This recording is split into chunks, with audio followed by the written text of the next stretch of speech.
I would say it's in chapter 5. We might come back to it and make sure we can find it, but that's important. Okay. So anyway, I'll just plug in the numbers. This figure here, obviously dividing by 0.1 is the same as multiplying by 10. So this will give you 78250 multiplied by, and when you plug that in, you get 1 over 6.7275. Okay, so I've just taken that, and this term out here, that works out to be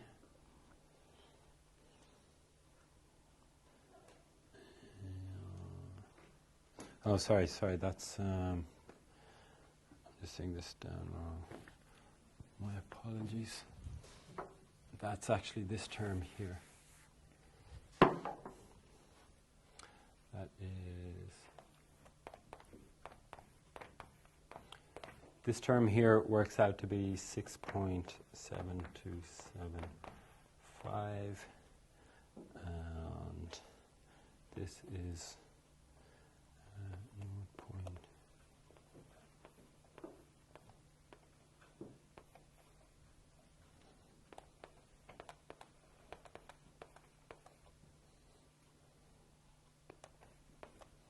Are you following that? That's still okay. That's the first term. That's that middle term. And this term here is just that one. Okay. And that will give me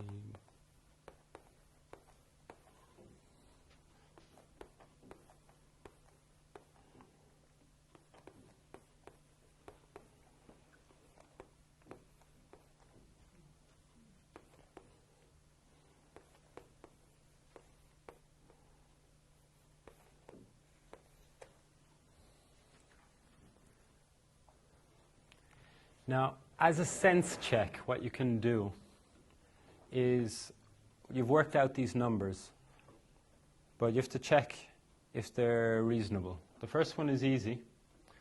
The second one is we've got 8,000 is it dollars or rands, whichever it is, for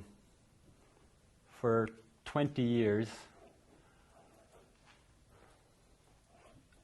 And obviously the ones in the last year are discounted by a huge amount. 10% over 20 years is quite a lot. So if you simply multiplied 8,000 by 20, you'd be on 160,000 with no discounting. So your figure definitely has to be lower than 160,000. It cannot be higher than it.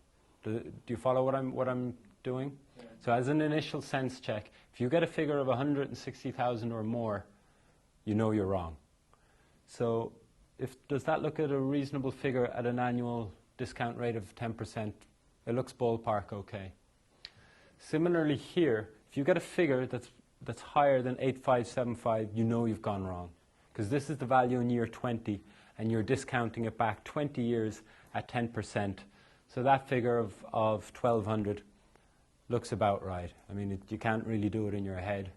Well, I can't anyway, but as an initial sense check, the numbers look okay. So we add all of that up, and we get the NPV of 13,730. Okay? So that tells us the net present value of installing this new machine. So using this methodology, it's a good idea. You should install the machine. Okay? Are there any of those steps that you're not clear on?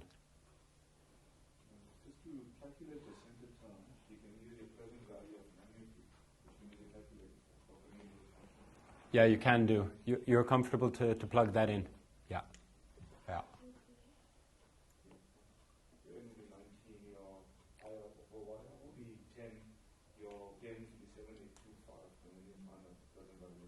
Yeah.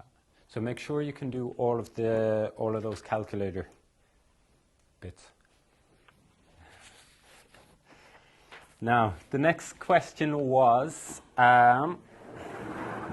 about our payback period.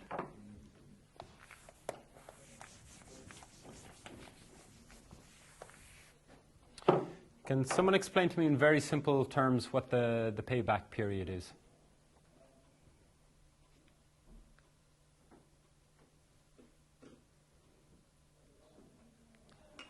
In simple terms, just how to work out a payback period. Yeah. Yeah, so there's no discounting whatsoever. It's just very simple. How soon will it be before I get my money back? No discounting whatsoever. So what did I shell out at the beginning?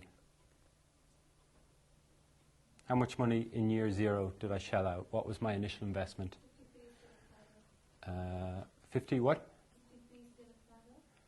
No, because I've got the salvage on the other stuff, so it's just the 53,000. Okay, so I have the 53,000. What was my annual saving?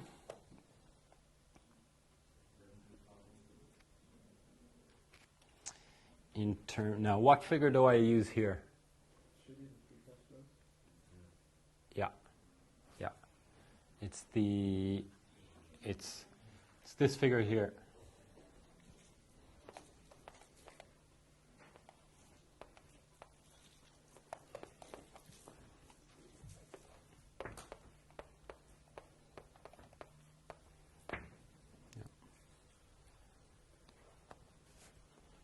So the calculations are easy. It's all about knowing which figures to use in there. Okay. So check in the book that you know the formulas for the different investment criteria. Now, the next question is, I'll just read it out. Explain why the payback period puts long-term investments such as hydraulic control devices at a relative disadvantage vis-à-vis short-term investment projects.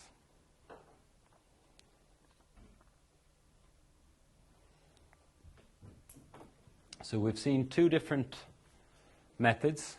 This method tells us that this project is good. It's got an NPV of 13,730. So this is one way of evaluating the project. A simpler way is just saying, well, what's our payback period going to be? It's going to be 6.77 years. Which one is better? Is there any difference? Are certain projects advantaged by one method or another method? Okay, so we'll call this method A and method B.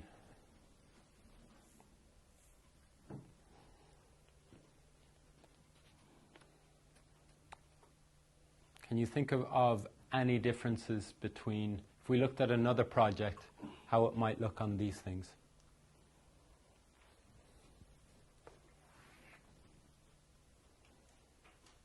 Okay, let's imagine there's a different machine. It's a lot short term. Let's say it lasts for 5 years or something like that. And let's say we worked out the NPV and it was only 3,000. So this is project B. Okay. So we do all of these calculations. We've machine A and we've machine B. And we say, oh no, this guy gives us a net present value of 13,000. This other machine will only give us a net present value of 3,000. This one is the right answer. But then someone else in the company says, well, how about our payback period? And let's say this one, let's say the capital cost was, let's say it was 20,000. And let's say our annual savings were 4,000. I'm just plucking these numbers out of the air, okay? What would if we took this method, what would our payback period be? 5 years. Now, which one is the better project?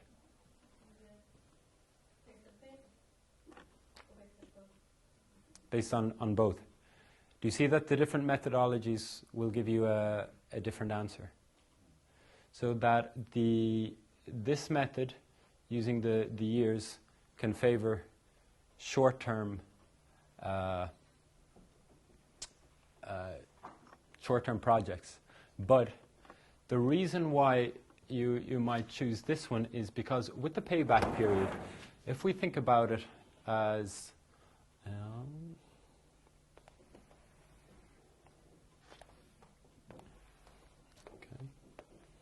Let's say that's one type of project, and let's say that's our savings. Okay. And that's the end of the project. Okay. So all of that down here, that would be the sum of all our savings. Okay. So that's one project.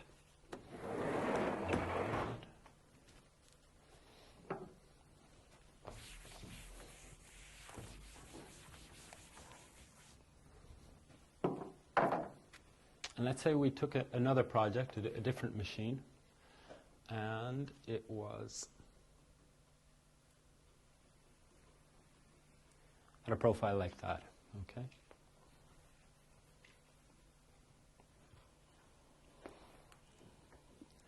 Now, let's say we had to invest, say, 5,000 for the piece of equipment. It could be that our payback period for the savings, we might reach 5K in, say, 2 years here, whereas to reach that amount of savings might take 3 years. Okay? Is this making sense to you? So on this project, it's going to take us 3 years to get back our initial outlay of 5,000. And on this project, it'll only take us 2 years. So you say this one is quicker. But if all of the savings here are coming in later years, it could be that the total savings on this project are much bigger than on this one here, when we look at the whole lifetime of it. So any projects that have got their savings more at the end of the profile will be disadvantaged by the payback period method. Because in the payback period method, you just want to find that line when I get my money back. And everything after that doesn't matter. You're not looking at it. Does that explain the difference? You all follow that? Yeah. So you could potentially be missing out on massive savings after that point in time if you look at the payback period. Okay.